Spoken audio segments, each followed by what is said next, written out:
కూటమి తాలూకా ప్రయోజనాల్ని అభ్యర్థిని బలహీనపరచడానికి వాళ్ళు పన్నాగాలు పడుతున్నారు. అభ్యర్థికి తెలుసు, మాకు తెలుసు ఏం జరుగుతుందనేది. ఒక్క రూపాయి ఈ రోజుకి కూడా మేము మీ అందరికి తెలుసు, వాటిలోకి వెళ్ళి ఇప్పటికొచ్చి టీ చుక్క కూడా తాగలేదు. అంత నికాసంగా ఉన్నాం. ఇలాంటి వ్యక్తుల మీద బురద జల్లే కార్యక్రమాలు చేస్తే పుట్టగతులు లేకుండా పోతారు. అదైతే చెప్తాను. మీ మీద ఆరోపణలు చేసిన మన ఇన్ఛార్జ్ వారితో కలిసి పనిచేసేదానికి మీరు సిద్ధంగా ఉన్నారా? ఇప్పుడే కాదు, ఎప్పుడు సిద్ధంగా ఉన్నాను సార్. ఎప్పుడు సిద్ధంగా ఉన్నాను. నా పార్టీ ప్రయోజనాలు ముఖ్యమని మీకు ముందే చెప్పాను. పార్టీ ప్రయోజనాలు ముఖ్యం, కూటమి ప్రయోజనాలు ముఖ్యం, అలాగే మన ప్రాంత ప్రయోజనాలు ముఖ్యం.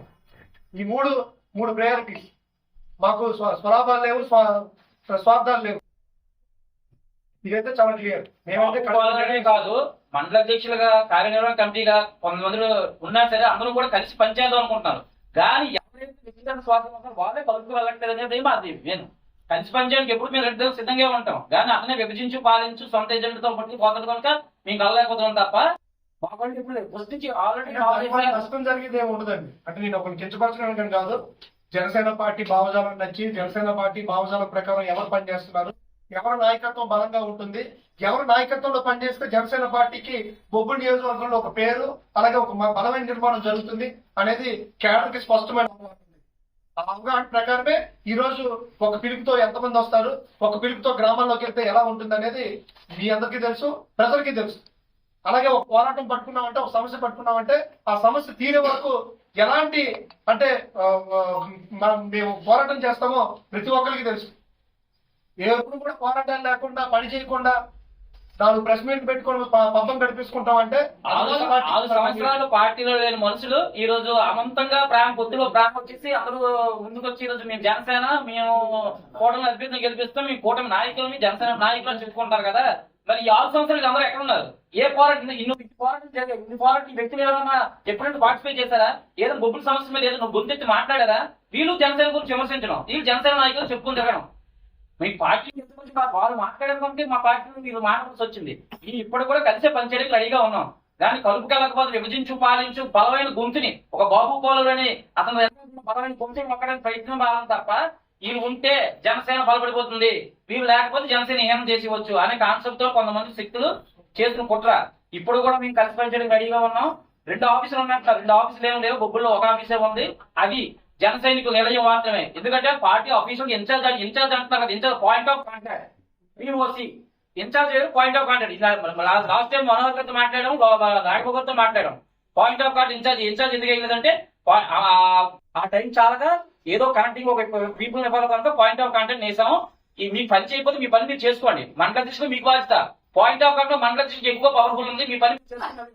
ఈరోజు మండల అధ్యక్షులు కూడా గుబ్బుల్లోని అగౌపరుస్తున్నారు. ఏ కార్యక్రమం పిలకంట వాళ్ళు నచ్చినట్లుగా. నిన్న ఉదాహరణ చెప్తాను, 30వ వార్డులో పర్యటనకి వెళ్ళారు. అక్కడ ఒక జనసైనికుడు జనసైనికుడు ఏమడిగాడంటే, మీరు మన ప్రెస్ మీట్ పెట్టారు కదా, మీ దగ్గర డేటా ఫుల్ డేటా ఉంది, ఫుల్ డేటా నన్ను అడగాలి, ఎవరిని అడగకూడదు అన్నారు కదా, నేను ఎవరిని, నా పేరేంటి, నేను ఎన్ని సభ్యత్వం అమలు చేయించాను, ఈ వార్డు ఎంతమంది జనసైనికులు ఉన్నారు మీకు తెలుసా, తెలిసి చెప్పండి అన్నారు. దానికి నిలిపోయాడు. ఎందుకు తెలిస్తే కదా, గ్రామాల్లో ఎవరైతే తిరుగుతారో, ఎవరైతే కనెక్ట్ ఉన్నారో వాళ్ళు మాత్రమే తెలుసు. పేడ్ ఆర్టిస్ట్ రోజుకి 150 రూపాయలు ఇచ్చేసి వెనకాల తిప్పుకొని వస్తే వాళ్ళు ఏమో ఏం పని చేస్తారు, వచ్చి జనాలు చూపించి వెళ్ళిపోతారు. జనాలు ప్యాకెట్ ₹1 పంచకంటే జనసైనికుడు ఎవరు కూడా రూపాయి తీసుకోడు. రూపాయి పంచకు వచ్చిన వాళ్ళే జనసైనికుడు.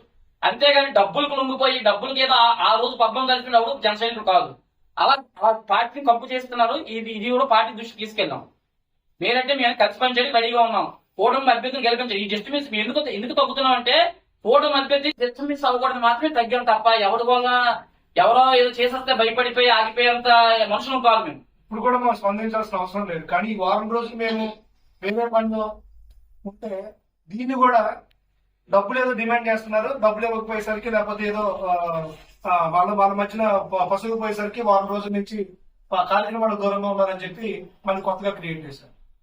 అంటే మేము కూటమి అభ్యర్థి కోసం, కూటమి ప్రయోజనం కోసం మేము ఆలోచిస్తుంటే మళ్ళీ తప్పుడు ప్రచారం ఇంకోవైపు జరుగుతుంది. ఎందుకు ఊరుకోవాలి? ఎందుకు మేము స్పందించకుండా ఉండాలి? అందుకే ఈరోజు స్పందించాల్సిన అవసరం వచ్చింది. తప్పనిసరిగా మా పార్టీ నుంచి ఎల్లుండో అవతలనాడో ఈ 2-3 రోజుల్లో మనకు స్పష్టమైన క్లారిటీ వస్తుంది. ఆ క్లారిటీ వచ్చిన తర్వాత మేము మళ్ళీ ప్రెస్ మీట్ పెట్టడం జరుగుతుంది. ఎవరెవరిని రోడ్డు మీద నిలబెట్టాలో వాటిని నిలబెట్టడం జరుగుతుంది.